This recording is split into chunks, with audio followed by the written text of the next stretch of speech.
like I was walking off somewhere.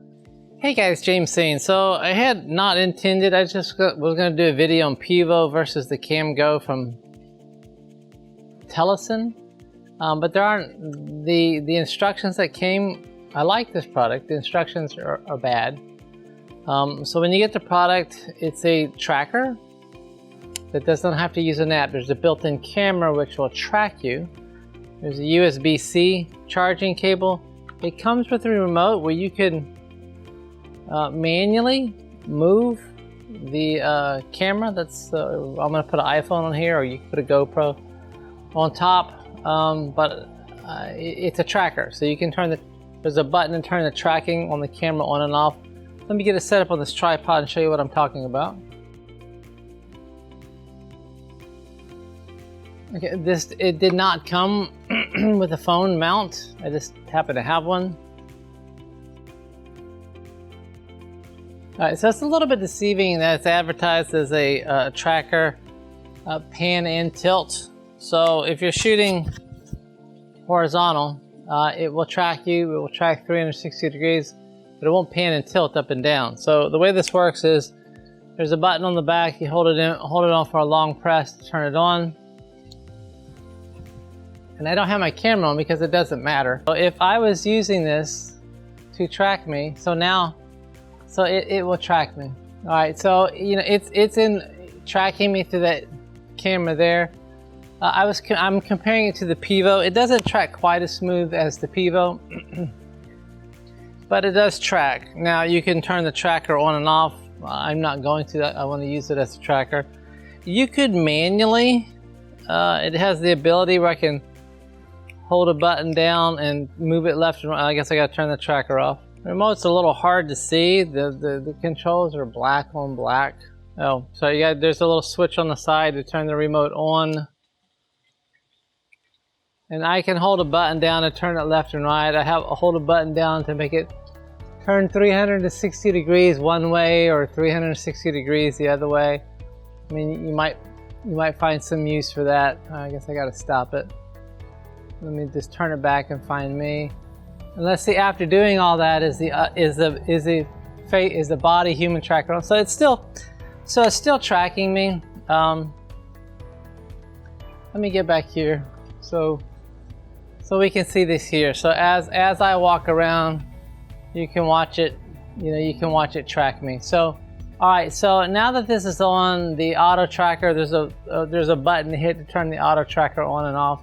So you can see that it will track me, and it will do 360 degrees.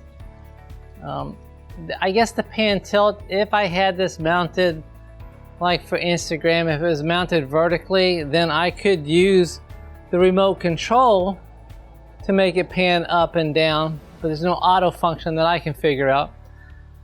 And the instructions are very lacking. The instructions are more of like, hey, this is what you can use it for, instead of how to actually use it. So let's take a look at how it actually looks using this as a tracker compared to the Pivo. The thing that I like about this, it doesn't use an app. Okay, it's got a camera in there that tracks me. Therefore, I can use Filmic Pro if I want to use. I can use cinematic mode on the iPhone 13. That's why I like this so much better than the Pivo. Okay guys, and so now we're using the CamGo 2 from Telesin. So the nice thing about this is that you can use whatever app, whatever recording mode I should say. So if you want to use Filmic Pro, if you want to use cinematic mode, which is what I'm using here, and I purposely have a very busy background that you wouldn't really want the shot very much, that I'll compare and contrast against with the Pivo. I guess one of the drawbacks is that this does seem to not rotate as smoothly as the Pivo. The Pivo has a nice smooth rotation, and sometimes this app, it will just move on its own. Like I could be standing here talking, we'll see if it will just move back and forth. It's like it just turned there just for a second for no reason that I can see. So, but I think this is the winner because it moved again on its own. I think this is the winner because the Pivo app is nowhere near as creative as compared to using something like Filmic Pro or using something like cinematic mode on the iPhone 13.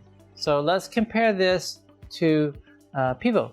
Okay, so now we're recording with the Pivo app. I guess a couple of good things. The Pivo app is shifting on its own right there for some reason.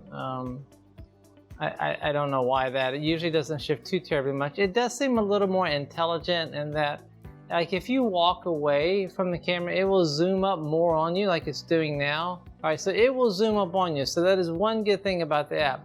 And then as you get closer, it will zoom out. So that, I mean, that's a definite plus on the Pivo. So it wins that compared to using against the CamGo. It tracks smoother. So it has a much smoother, not stutter, start and stop as much as the CamGo. And while, you know, there is the positive on the Pivo will zoom up on you like it's doing now. This is all automatic. So that's a really nice feature, but it doesn't take away the fact that I cannot adjust the blur of the background. So that's what I really want, and some more creative controls, like if I was using Filmic Pro, where I could set the shutter speed to f-stop. So I do like that Pivo zooms up on you. That's a really good feature. So I guess it depends what you're looking for. If you did not have a bad background that you needed to blur out, then the Pivo would work pretty well. So if you didn't need to shoot in Filmic Pro and you didn't need to shoot in cinematic mode, this would probably be a better app. But if you want that blurred background, then the CamGo is the way to go, because like this is pretty distracting back here. So I guess it depends what you're looking for to see which one suits your need. A nice beautiful background that you don't have to worry about blurring out, the Pivo will work great. You got a busy background that you want to blur it out, you want that, I guess, cinematic look, you want that nice blur, that nice bokeh to the background, then the CamGo is the way to go. Alright guys, thanks so much. If you liked the video, hit the thumbs up. It would help my channel, and if you found the information helpful or useful, consider subscribing to the channel, and if you do, remember to turn on notifications so that you don't miss when the next video comes up. Alright guys, thanks so much. We'll see you in the next video.